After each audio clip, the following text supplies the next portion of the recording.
Welcome to this second session on the discipline of forgiveness. Why is forgiveness important?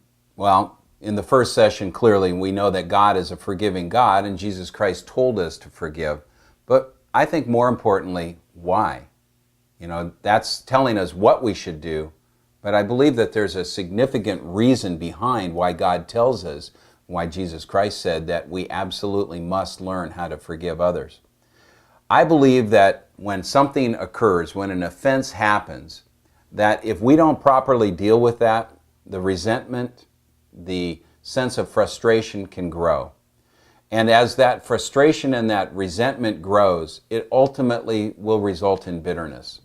If you turn to Hebrews chapter 12, and in Hebrews chapter 12, verse 15, I think there's a significant key to why forgiveness is so important. It says in Hebrews 12:15, "See to it that no one misses the grace of God, and that no bitter root grows up to cause trouble and defile many." See, forgiveness breaks that root of bitterness. And specifically in Hebrews, it says that that bitter root will grow up and it will defile many. What is defilement?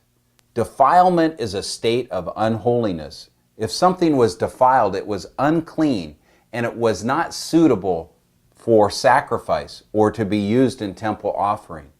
God says specifically that bitterness is a root that will grow up and defile us. And that is why I believe it is so important for us to learn to forgive. I believe also that there are some definite things that hinder us in forgiving, and most of it is related to misunderstandings of what forgiveness is. Forgiveness is what breaks us from that past event. When an offense occurs, we move on, and if I have resentment and it grows to bitterness, it's almost as if I'm chained or tied to that event. The fact of the matter is, the person who may have harmed me hasn't even thought twice about it. They've moved on. But yet if I hold that event in my mind and continue to dwell and allow that resentment to fester into bitterness, I'm still stuck at that event. Forgiveness really is more about me than about the event or the person. When I forgive, I am breaking or cutting that cord. I'm breaking the chains that have bound me to that event. I'm literally breaking that root, and it ceases. Unforgiveness is really all about me. If I am not forgiving to a person, it's about me.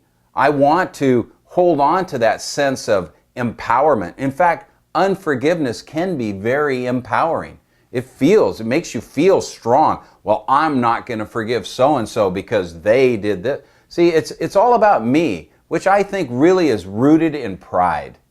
And you know what God says about pride. He resists the proud, but He gives grace to the humble. Forgiveness breaks that. Forgiveness requires humility. Forgiveness requires me breaking the bond to that event. And then I can move on. I think there's a couple keys here that we need to understand when it comes to forgiveness. Number one, forgiveness is not a feeling. A lot of people, I've heard them say, well, I don't feel like forgiving so-and-so. That's right, you don't feel like forgiving them. But forgiveness is not a feeling. It's a choice. God says forgive. He doesn't say feel like forgiving. He says it's a choice. If I command you to be happy, I command you right now, be happy. It doesn't work. Why? Because happiness is a feeling. And you can't command feelings. If I command you to be sad, no, be sad. No, be sad. What are you doing smiling? Be sad. See, you can't command feelings. God doesn't command us to feel. God commands us to forgive. Therefore, forgiveness is not a feeling.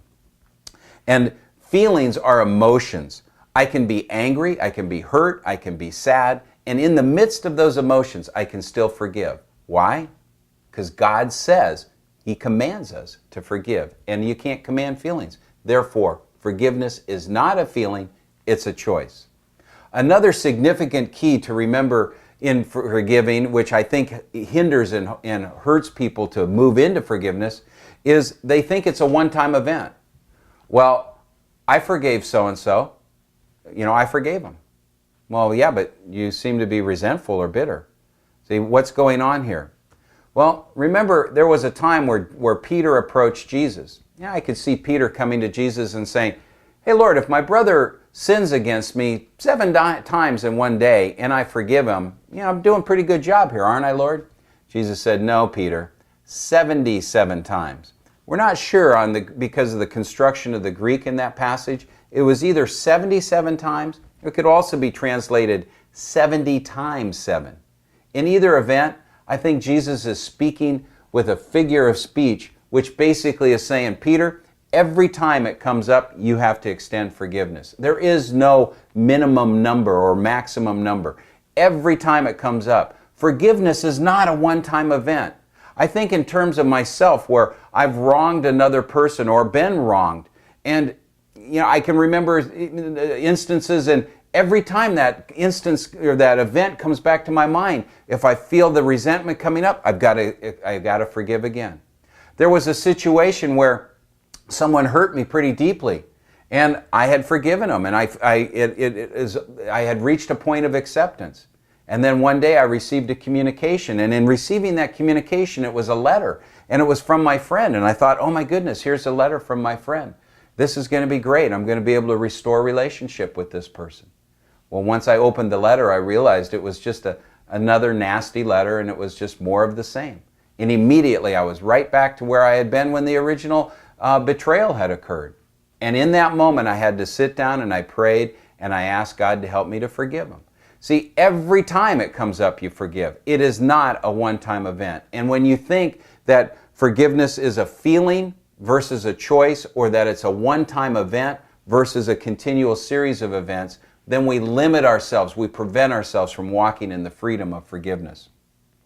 Forgiveness is also not dismissing someone's moral responsibility.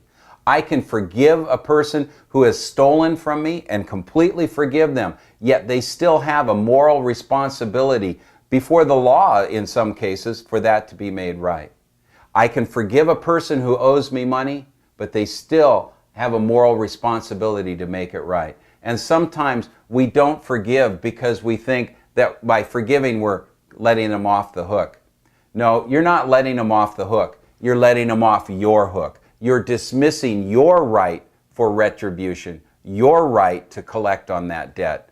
But you're not dismissing their responsibility before God to make things right.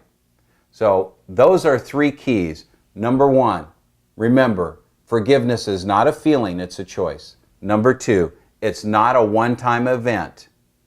It is a series of events that you're going to have to continue to do over and over and over every time the offense comes up.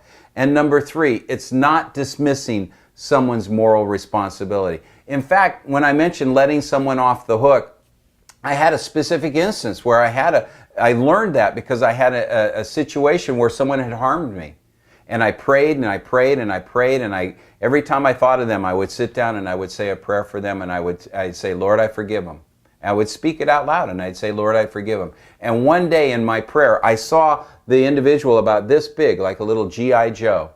And they were hanging on a hook right from their back. And they were at the mouth and shaking and twisting, and they were ranting and raving. And I saw in my mind a fingers pick them up and take them off the hook and move them over onto another hook. And in that instance, when I accepted that, I felt freedom, because I realized that what the Lord was telling me is, you let them off your hook, they're on my hook. And ultimately, isn't that where we really need to put people anyway? I don't know the total conditions of another person's heart, and I don't know the totality of their life, but I'll give it to God and I'll let Him work it out. If you will remember, forgiveness is not a choice. I mean, it is a choice. Forgiveness is not a feeling, it's a choice. It's not a one-time event, and it's not dismissing your moral responsibility. It will help you to discipline yourself to forgive.